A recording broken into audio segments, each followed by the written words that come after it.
Theory of demand का next topic है demand curve slope downward. Demand curve जो होता है उसका स्लोप जो होता है डाउनवर्ड होता है लेफ़्ट से राइट की तरफ। ये लेफ़्ट साइड है और ये राइट साइड है।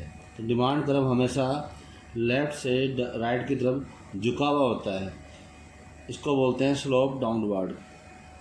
किन कारणों से डिमांड कर्व स्लोप डाउनवर्ड पाया जाता है, आज हम उसके बारे में स्टडी करेंगे।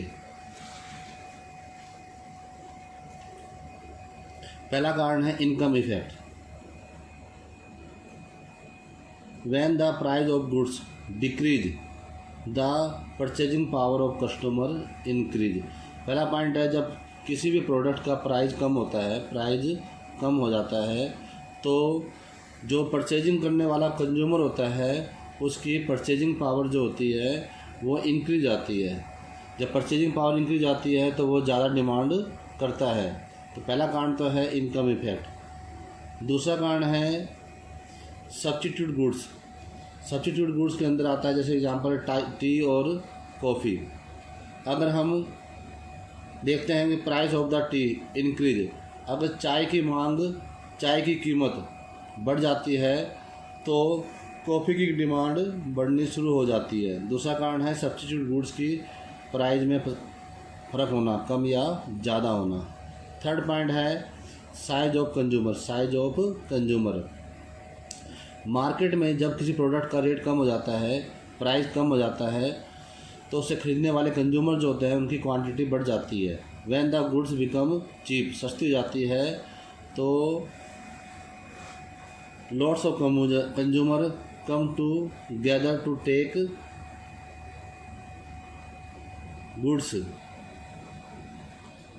जब जैसे प्राइस कम होता है तो बहुत सारे कंज्यूमर सामान को लेने के लिए आ जाते हैं and demand will be increase, और डिमांड बढ़नी शुरू हो जाती है।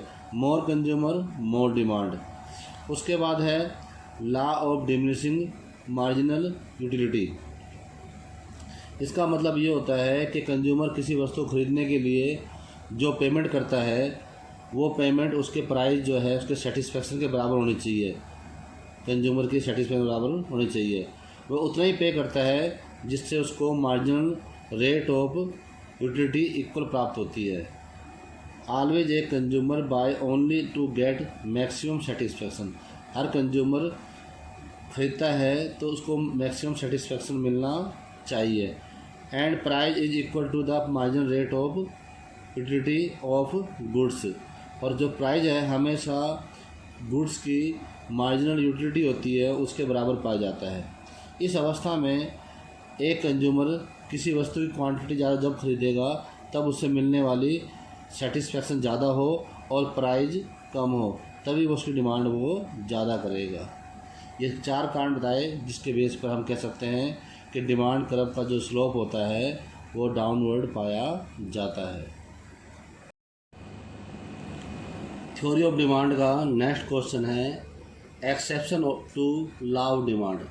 लॉ ऑफ डिमांड का क्या अपवाद पाया जाता है उसके बारे में उसे बोलते हैं exception to law of demand. इसका मतलब है कई बार मार्केट में ऐसी सिचुएशन होती है कि प्राइस जो प्रोडक्ट का होता है वो इंक्रीज़ होता है। यहाँ देखिए प्राइस 1 2 3 4 और क्वांटिटी है वो भी इंक्रीज हो रही है।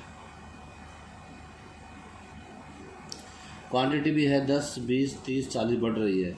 जब प्राइस भी इंक्रीज हो और क्वांटिटी भी इंक्रीज हो, उस सिचुएशन में डिमांड कर्व का स्लोप जो होता है अपवार्ड है, पॉजिटिव पाया जाता है। पॉजिटिव पाया जाता है।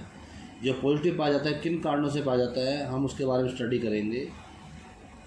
फर्स्ट है article of distinction. Article of distinction का मतलब है वो चीज़ें जो दुर्लभ पाई जाती हैं और महंगी होती हैं, जिसके पब्लिक में क्रेज होता है उसको पाने का, पहनने का, उन्हें बोलते हैं आर्टिकल ऑफ डिस्टिंक्शन। एग्जाम्पल के रूप में diamond, gold, branded car, mobile, ये वो प्रोडक्ट हैं जिस पर डिमांड का नियम लागू नहीं होता। Exception of law of demand कहते हैं।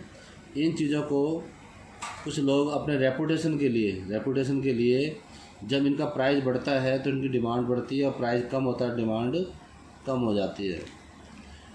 दूसरा कारण है इग्नोरेंस, अज्ञानता। कई लोगों की सोच होती है कि जो चीज़ ब्रांडेड है या कॉस्टली है वो तो सही है, और जिनकी प्राइस कम है, प्राइस इज लो, उन प्रोडक्ट को वो वर्थलेस मानते हैं, बेकार मानते हैं।